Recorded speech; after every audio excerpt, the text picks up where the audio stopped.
Couple of things for optimizing workspace that are grounded in neuroscience and physiology. I've talked before about the fact that when our eyes are directed upward, literally when our eyelids are open, it creates a state of heightened alertness. And this has a relationship to the brainstem neurons that create alertness and their control over the muscles of the eye and, believe it or not, the eyelids. Now, it's not the case that if you are absolutely exhausted and you need to feel more alert, that looking upward is going to make you feel wide awake, although it will help support your levels of alertness. The point here is that you can optimize your workstation that leverages this aspect of the visual system and your level of alertness. Since most of us want to be awake while we're working, try and position your screen or your tablet, whatever device you happen to be working on, at least at eye level and ideally slightly higher. If you think about it, most people are not doing this. Most people are looking down at their computer or tablet or are angling their eyes at their screen at about 30 degrees. That is not going to support heightened states of alertness and optimal attention.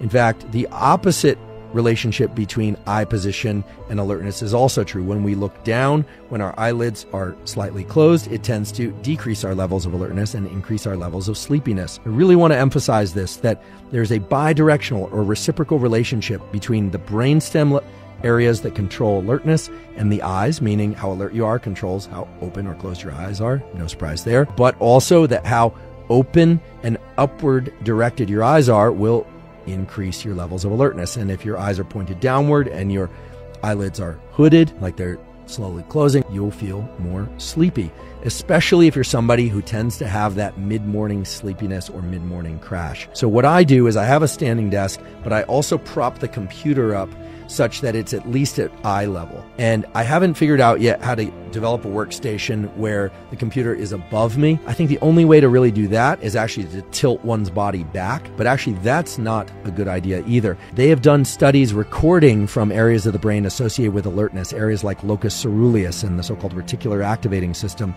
They found is that depending on how reclined you are or upright you are, you will decrease with reclining and increase with sitting forward your levels of alertness. So body posture and whether or not you're upright or reclining will impact your levels of alertness in the predictable ways. And where you position your eyes will dictate whether or not you are feeling more alert or more sleepy. So try and arrange a workstation or a position of your body in your chair or your standing desk, whatever it is, that allows you to work with a heightened state of alertness. This is really, really key for me because I found that when I would sit down, not only would my hip flexors start to get sore, I'd feel tight in the back, etc., but if I was staring down at my screen all day, I would start to feel sleepy and I couldn't figure out what was going on. I also thought maybe I needed glasses. I do wear readers at night, but it was really a problem. And simply by getting the screen directly in front of me at eye level, it's been completely transformative. So we're now at the description of my day and these protocols in which I would do a 90-minute bout of work. Now, why 90 minutes? Well, the brain is going through these 90-minute so-called ultradian cycles throughout the entire day and night. Every 90 minutes, we shift over from being very alert to being less alert and then back to alert again. Here's how it works. At the start of one of these 90-minute ultradian cycles, my brain is not quite engaged in whatever it is I'm trying to do. Now, oftentimes I have things jumping into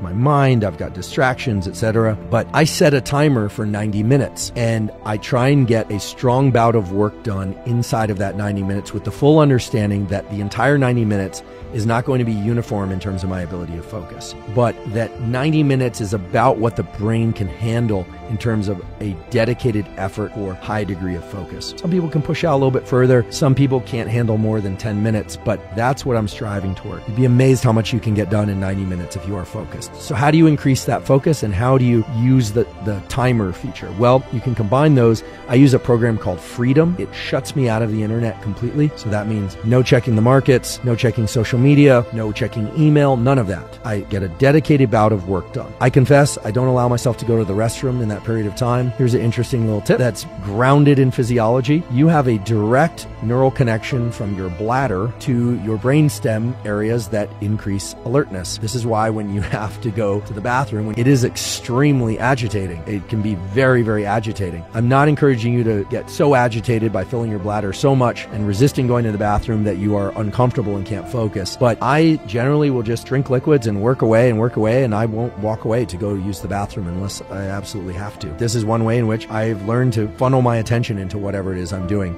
Because as you all know, the moment you sit down to do some serious work and you flip off the internet, all of a sudden it's as if the phone has a voice. It starts calling you. It's almost as if the restroom has a voice. But we all are familiar with the fact that if we are focused on something, that all that just kind of melts away. So the goal is to get into what I call the tunnel, to really get into a tunnel of quality work. The brain loves that state, but it's very hard for many of us to access. My phone is absolutely off. It's not on airplane mode. It's absolutely off during this time. If I've been struggling with that, and I confess, there are times when, for whatever reason, something going on in life, it's been harder to put away the phone. I will sometimes put it in my car. I've done, and I suggest people do whatever they need to in order to self-regulate that activity. And if you're somebody that feels that you absolutely need to be on your phone and on the computer for this work bout or the work that you do, well, that's a different matter altogether. This is just simply how I work. So I will do 90 minutes, and I do set a timer, and I turn on the program Freedom, locks me out of the internet. If someone rings on the doorbell, I will often shout, not coming to the doorbell, leave it there. I mean, unless there's a real emergency, I'm not going to step away from that work. And that's what works for me. You can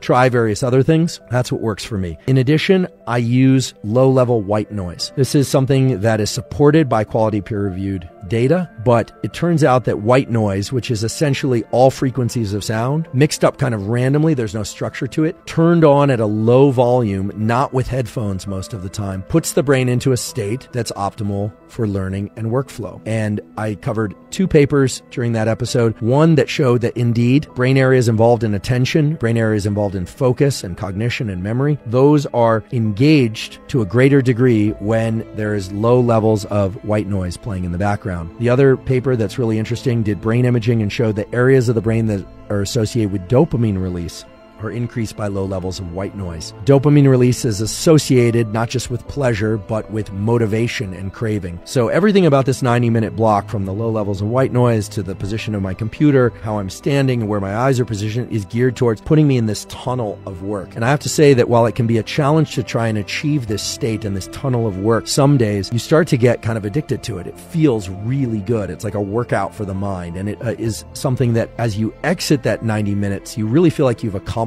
a lot, because often you have, and it just feels deeply satisfying. And I'm convinced that that's because of the release of neuromodulators like dopamine and the norepinephrine that's circulating in your system. And I want to be clear that I'm not perfect about this 90 minutes. Occasionally I get drawn away. Occasionally something will happen, or I'll go use the restroom. But I really try and achieve this most, if not every day that I'm alive, because for me, that work session is kind of holy. It's where I set up a relationship, not just between me and the work that I'm doing, but between me and my ability to control my own state of mind using these various supports of the white noise, etc. But really, those supports are peripheral to the fact that I'm creating this space. I'm funneling my brain into a state rather than allowing whatever events and contexts on social media and elsewhere might be occurring in the world that would yank me out of what for me is my purpose and my mission in life, which is to do the sorts of work that I do.